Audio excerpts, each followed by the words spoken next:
আজকের এই আরজি করের ঘটনায় আমরা সত্যি খুবই মর্মাহত। ডাক্তারের পাশে সাধারণ মানুষ যেভাবে এগিয়ে এসছেন তাতে সত্যি আমরা খুব ব্লেসড ফিল করছি। এই আন্দোলন শুধু ডাক্তারের নয়, একটি মহিলা কর্মী যে নিজের কাজের জায়গায় এভাবে নিগৃহীত হয় সেটি সত্যি খুব চিন্তনীয় বিষয়, এবং সেটি সমাজের যে কোনো স্তরের লোকের সাথে হতে পারে।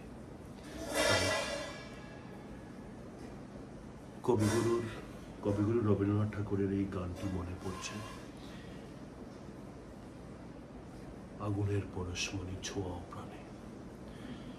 সবার বুকে আগুন জ্বলে উঠুক, এই বিদ্রোহের আগুন জ্বলে উঠুক, যেভাবেই হোক আমাদেরকে এই জিনিস, এই নিগ্রহকে প্রতিঘাত করতে হবে এবং তার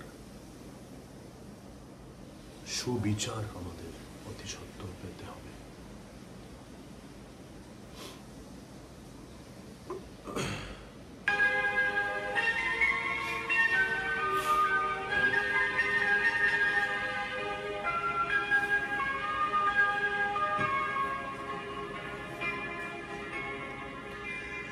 আগুনের পরশমণি ছোঁয়াও প্রাণে, এ জীবন পুণ্য করো, এ জীবন পুণ্য করো, এ জীবন পুণ্য করো, এ জীবন পুণ্য করো দহন দানে।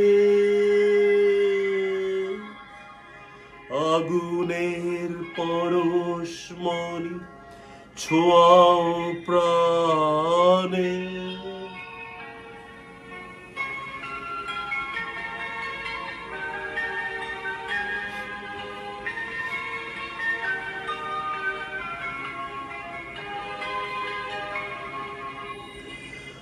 আমারে দেহ খানি তুলে ধরো, তোমার ওই দেবালয়ে প্রদীপ করো, নিশিদিন আলোক শিখা জ্বলুক গানে, নিশিদিন আলোক শিখা জ্বলুক গানে।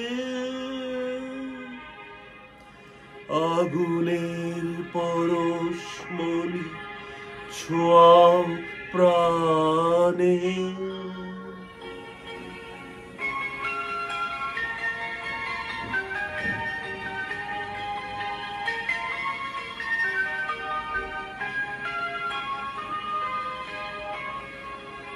আধারের গায়ে গায়ে পরশ তব, সারা রাত ফোটাক তারা নব নব।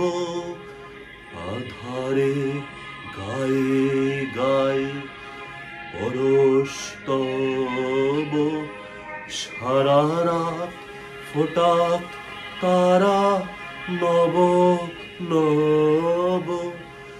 নয়নের দৃষ্টি হতে ঘুচবে কালো, যেখানে পড়বে সেথায় দেখবে আলো।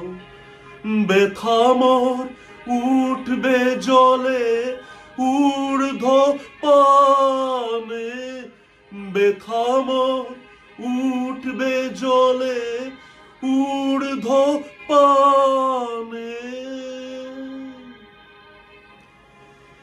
আগুনের পরশমণি ছোঁয়াও প্রাণে, এ জীবন পুণ্য পূর্ণ করো, এ জীবন পূর্ণ করো, এ জীবন পূর্ণ করো, এ জীবন পূর্ণ করো, দহন দানে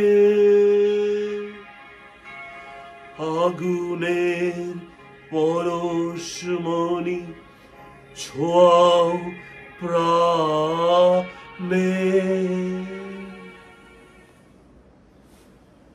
জেগে উঠুক সবার প্রাণে আগুন, এবং সেই আগুন যাতে আমাদের অভয়ার বিচার দিতে সহায় করে এবং অভয়ার যেন সুবিচার পায়, এটাই প্রার্থনা। সবাই এক হয়ে আমরা আমাদের একটাই পাওনা, অভয়ার বিচার চাই।